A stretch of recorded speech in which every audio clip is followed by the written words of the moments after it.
Hello everyone, welcome to my channel. आज का हमारा टॉपिक है क्लेविकल बोन एनाटमी। तो आज क्लेविकल में हम आज क्लेविकल की साइड डिटर्मिनेशन, उसके फीचर्स, उसका इंट्रोडक्शन और पेक्यूलैरिटीज़ पढ़ेंगे। तो क्लेविकल बोन क्या होती है?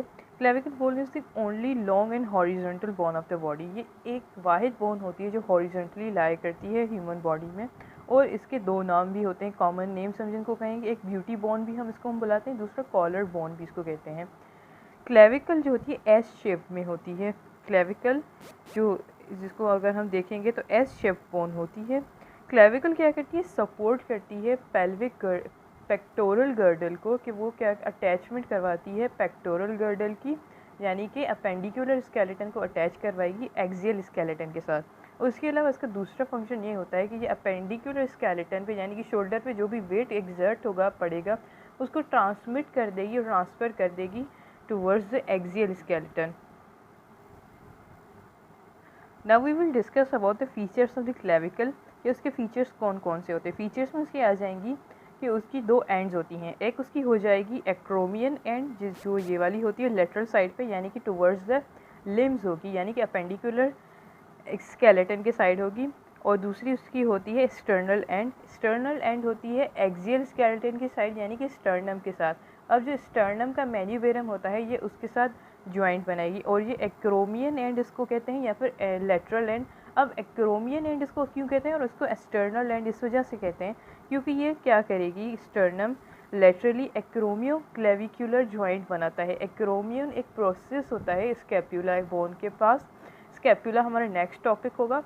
स्कैपुला के पास एक प्रोसेस होता है जिसको हम एक्रोमियन कहते हैं। उस एक्रोमियन के साथ क्लेविकल लेटरल साइड से जॉइंट बनाएगी और वो शोल्डर गर्डल बनाते हैं। और स्टर्नम जो होती है, स्टर्नम हमारी चेस्ट बोन जो होती है, यहाँ पर मीडियल साइड पे वो स्टर्नम के साथ क्या करेगी, जॉइंट बनाएगी। स्टर्नम के ये मेन्यूबेरम के पास वहाँ पर ये जॉइंट बनाएगी, तो स्टर्नो क्लेविकुलर जॉइंट होगा, और ये यहाँ पर एक्रोमियो क्लेविकुलर जॉइंट। तो ये उसकी दो एंड्स हो गई, एक उसकी लेटरल एंड हो जाएगी, एक उसकी मीडियल एंड हो जाएगी। जब हम मेजरमेंट्स में देखेंगे तो लेटरल एंड को 1/3 लिया जाता है। Lateral end is considered to be 1/3, और जबकि medial end is considered to be 2/3।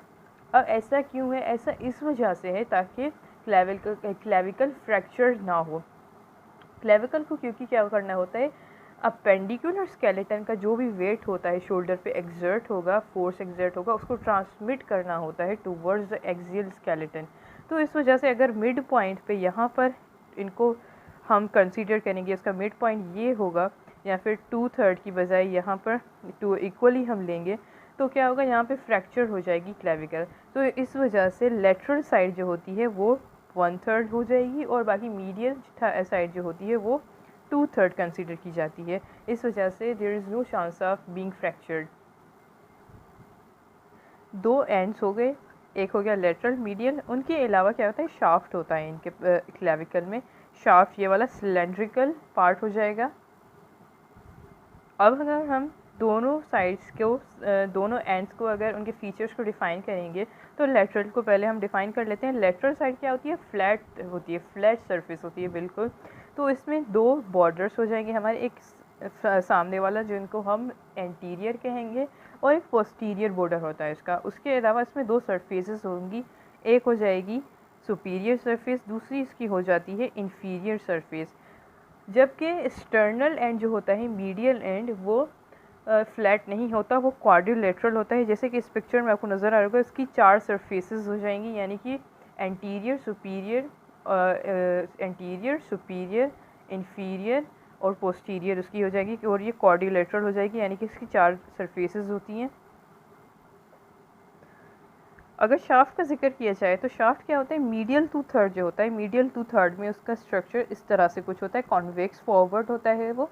और जो लेटरल 1/3 में होता है वो लेटरल 1/3 में कॉनकेव फॉरवर्ड होता है। अब लेटरल 1/3 में क्या होता है, पोस्टीरियर साइड पे अगर हम देखेंगे तो उसकी इन्फीरियर सरफेसेस पे दो हमें प्रोसेसेस या फिर दो स्ट्रक्चर्स नज़र आएंगे। एक होता है कॉर्नोइड ट्यूबरिकल, और एक दूसरा होता है ट्रेपीजॉइड रिज। अब इनका फंक्शन क्या होता है, जब हम मसल अटैचमेंट ऑफ क्लेविकल पढ़ेंगे तो ये साइड देती हैं फॉर इंसर्शन या फिर ओरिजिन देते हैं मसल अटैचमेंट के लिए। अगर हम मीडियल एंड को देखेंगे तो मीडियल एंड की इंफीरियर साइड पे क्या हो जाता है, surface has a rough Oval impression होता है जिस एट द मीडियल एंड, जिसको हम कहते हैं लॉन्गिट्यूडिनल सबक्लेवियन ग्रूव होता है। यहाँ पर सबक्लेवियन ग्रूव भी प्रेजेंट होता है the medial end of the clavicle.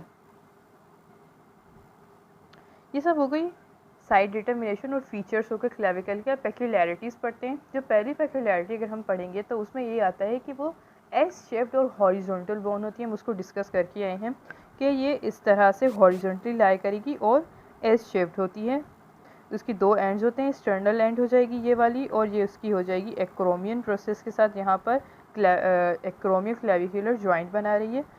ये थ्रू आउट द स्किन ये क्या होती है कि सब क्यूटेनियस होती है, यानी कि आप उसको फील कर सकते हैं with just touch of the hand. आप अगर यहाँ पर साइड द नेक अगर आप हाथ लगाएंगे तो आपको वहाँ से भी क्लेविकल फील होगी। तो ये सब क्यूटेनियस होती है। दूसरा इसका पेक्यूलैरिटी होती है तो it is the first bone to ossify in the membrane, और ये पहली बोन होती है जो ओसीफाइज करना स्टार्ट हो जाती है, और ये पहली ही बोन होती है जो मेम्ब्रेन के अंदर ओसीफाई करती है। अब इसका मतलब ये हुआ कि जब एम्ब्रियोनिक स्टेज होती है तो एम्ब्रियोनिक स्टेज में जब बोन्स फॉर्मेशन होती है तो पहले कार्टिलेजेस होते हैं, फिर कार्टिलेज में क्या होती है, ओसिफिकेशन प्रोसेस होता है, यानी कि हार्डनिंग होती है प्रोसेस। तो उस हार्डनिंग में जो फॉर्मेशन ऑफ बोन होती है, ये पहली बोन होती है जो ओसिफिकेशन करती है, और एक मेम्ब्रेन के अंदर इसकी ओसिफिकेशन होती है। इसके पास दो ओसिफाइंग सेंटर्स भी होते हैं। So this is all about clavicle. उसका इंट्रोडक्शन हमने आज डिफ़ाइन किया, उसके साइड डिटर्मिनेशंस और उसकी peculiarities. In next lecture we will discuss about the muscle attachment of the scapula. Thank you so much for your time and watching. Do like, share and subscribe. Thank you.